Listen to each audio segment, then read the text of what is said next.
Hello students, we are starting with Unit 4 of ISM. In this particular video lecture, we will be covering the topics that what an information system is, what are the various components of an information system, what are the different types of information systems that are used at various levels of management, and then in this video lecture we will be discussing the TPS, that is transaction processing system, and DSS, that is decision support system. So let's start with this.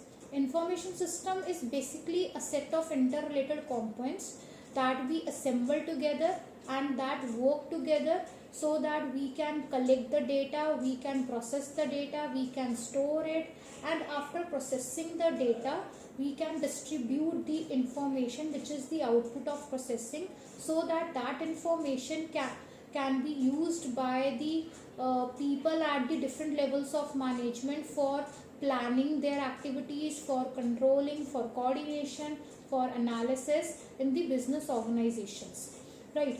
So this we have already know that we provide the data as the input, then we process it, then we get the output, and if required we give the feedback. So what are the components? The first component is the people. Obviously information system is basically a software, right? So we need the people who can work on that particular software.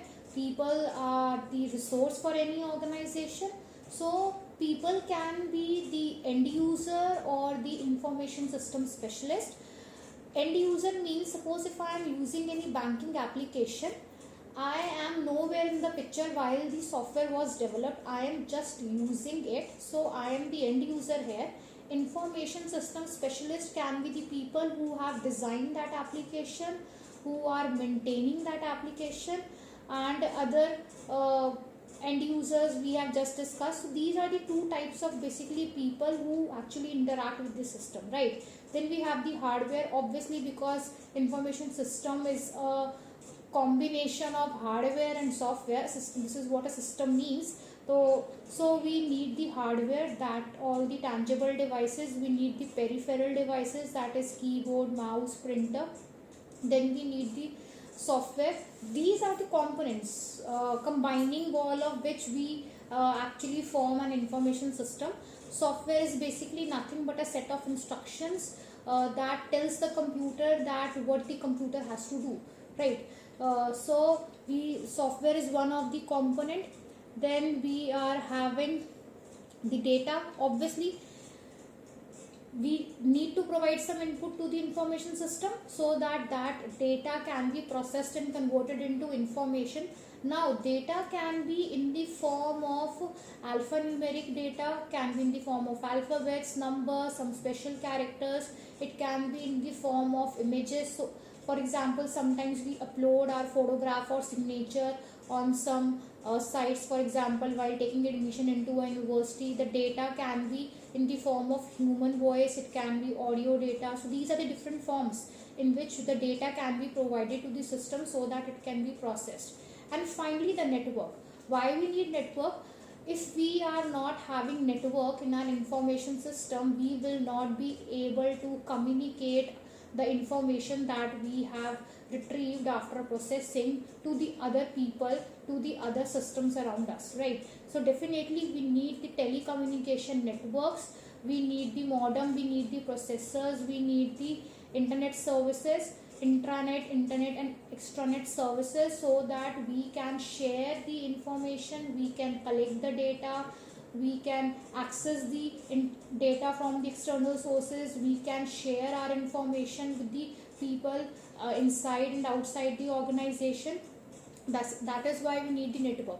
So basically these are the 5 components that constitute an information system: the people who are working on the software, the hardware that is required to work on the software itself, the data that we provide as the input, and the network that we need to collect the data and then distribute the information. Now these are the types of information systems. First is the transaction processing system, then we have decision support system, executive information system, expert system, and knowledge management system. We will be starting with the transaction processing system. So transaction processing system is basically used at the lower level of management. The main objective of this system is to capture all the daily activities, all the daily transactions that have occurred in the organization, both from the external as well as the internal customers.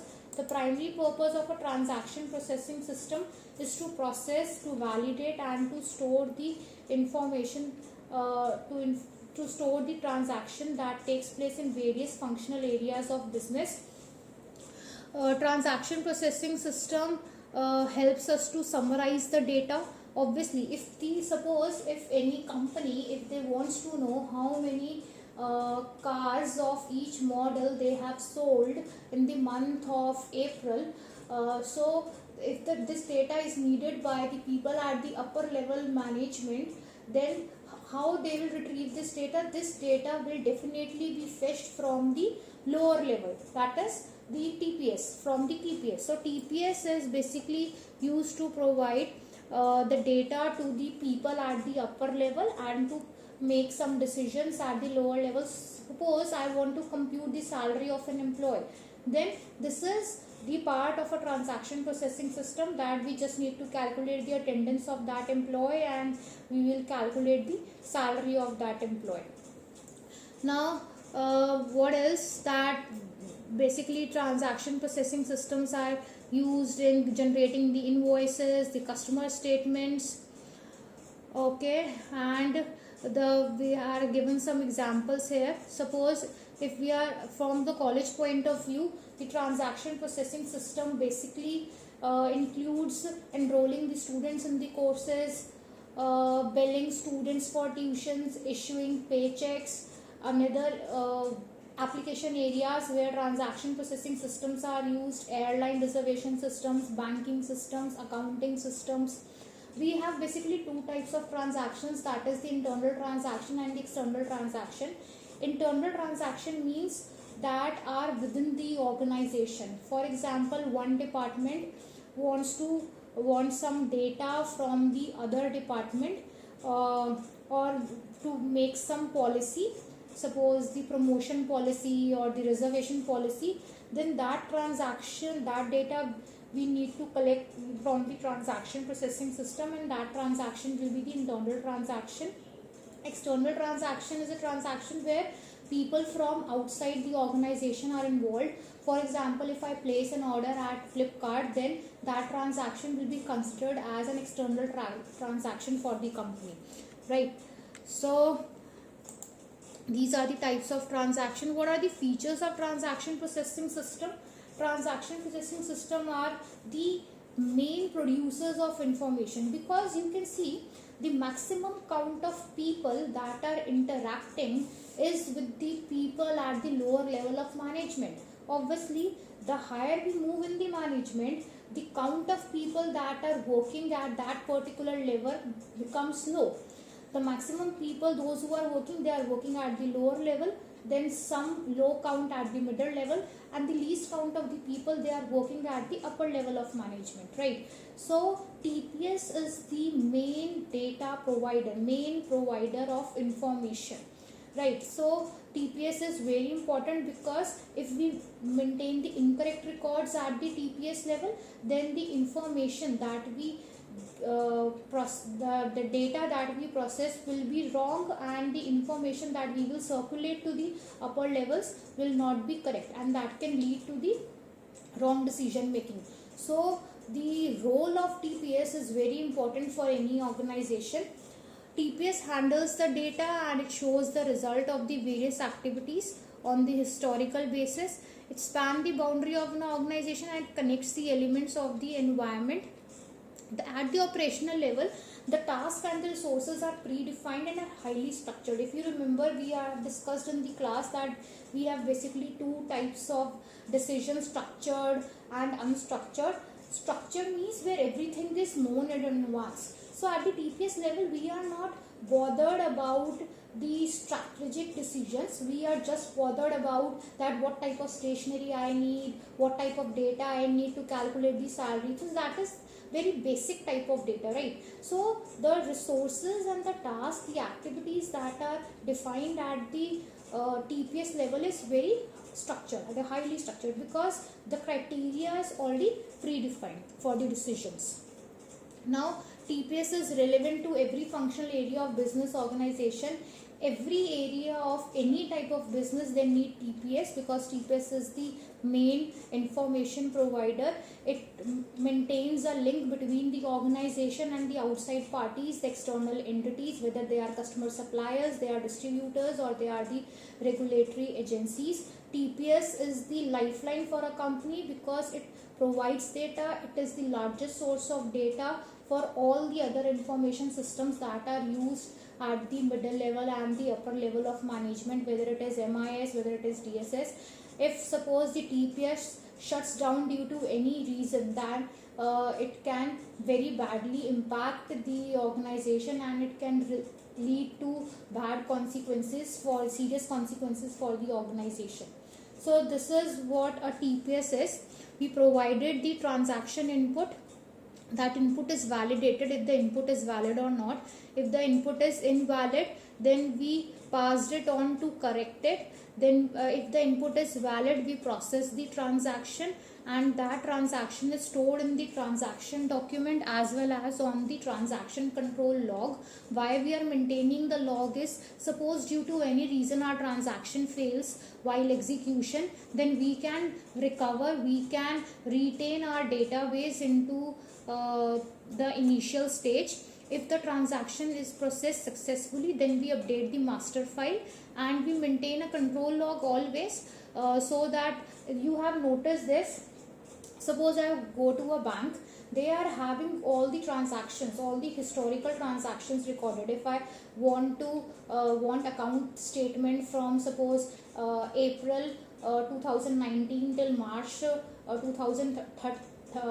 2020, I can easily ask the bank for the bank statement anytime, because they are maintaining all the historical transactions that have occurred in my account, right? So that is why after updating the master file, we are maintaining a control log as well.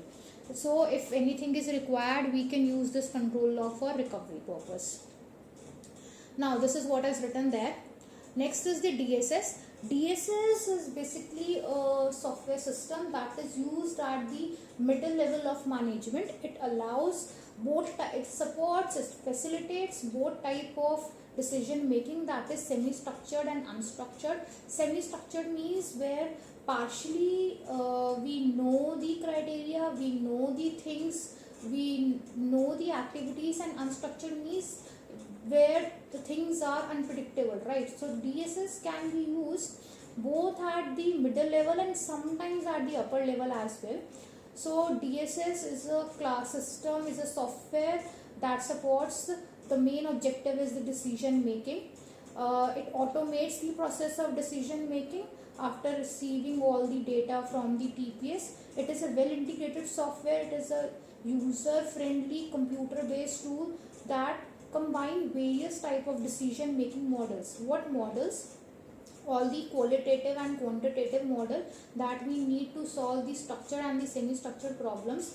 For example, I've just told you an example before while discussing the TPS. Suppose I want to know the number of units of a particular car that I have sold, model wise, right? So what do you think? Definitely we need the data from the TPS, but if I want to plan that which particular car is more in demand and I want to increase the supply of that car, I need to take the data from the TPS, but the decision will be taken by the DSS, because DSS has a tool that provides you a very interactive GUI where you can plot all the graphs, you can perform the graphical analysis, you can perform the what if analysis, and you can take the decisions using this interactive tool and using the models. Models means there is some computation is performed, some qualitative and quantitative computation is performed. There you can use the DSS and the data that TPS has provided, the outside sources has provided, and then you can take the decision, right? So this is what a DSS is. The features of DSS: a DSS works in semi-structured as well as unstructured environment. It helps a decision maker in the decision making process. It can be actually used at all levels of decision making. It supports all the phases of decision making, whether it is planning, control, or organizing. So it is interactive, it is user friendly, and it adapts itself. The main feature is that it adapts itself to meet the information requirement. It is very adaptable, right? So it focuses on the effectiveness. These are basically the components. First is the DBMS. DBMS, as we have started, is you can say a collection of all the data. Definitely, if we need to make a decision, we need a lot of data. We need to process that data. We need the information, and using that information I can take a decision. So to store that data, to maintain that data, we need the database management system, right? So DBMS is a very important component where we can perform all the queries. DBMS is a very important component, in fact, of any information system, right? Then we have the model management system. Why model management system?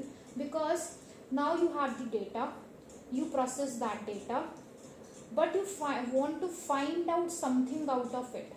Like in the example I have just told you, you want to calculate that which particular car is getting me the highest profit. So to perform these computations, to perform some calculations, you need to apply some mathematical models, right? Suppose you people use the SPSS. So to perform that analysis, you need some models that you can apply on this data. So that is why we need the model management system.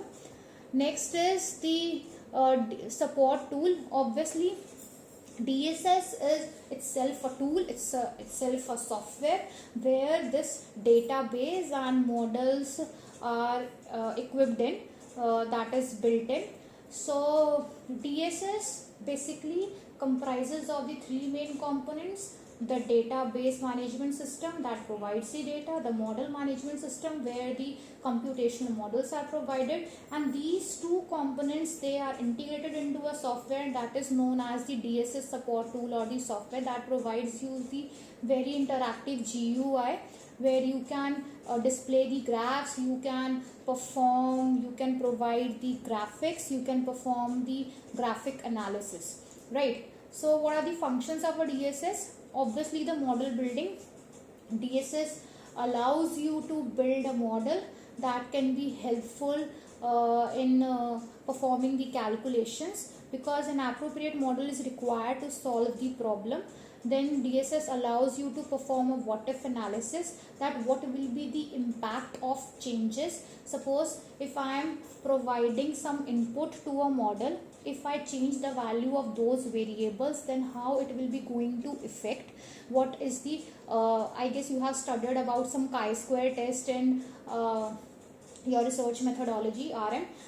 This is what your what if analysis is related to, that how the variables are related to each other, how their values will be going to affect your decision. So this you can perform using the DSS. Then we have goal seeking. Obviously, every information system you are working on is with some objective. So DSS helps you to achieve your goals. You can perform the risk analysis, that which decisions lie under the low risk category, which decision can lead me to the medium risk, and which decision can result into high risk.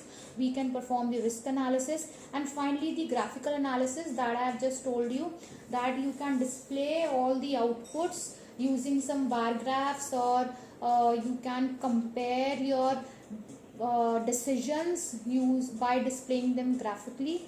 You can forecast, you can decide which particular decision can lead you to the profit or which decision can lead you to the loss. So DSS is TPS and DSS both are the information systems that basically provide you the information to take the decisions. TPS is used at the lower level of management. DSS is used at the middle level of management. TPS supports the day-to-day activities and it is the largest source of data that supports only the structure type of activities, and DSS is basically used at the middle level of management, that is much more complex and helps you to perform decision making that can be of semi-structured and unstructured type. Apart from this, you can perform the what if analysis, graphical analysis using the DSS. So in the next class we will be covering the next three types of information systems, that is EIS, export systems and KMS. So thank you class.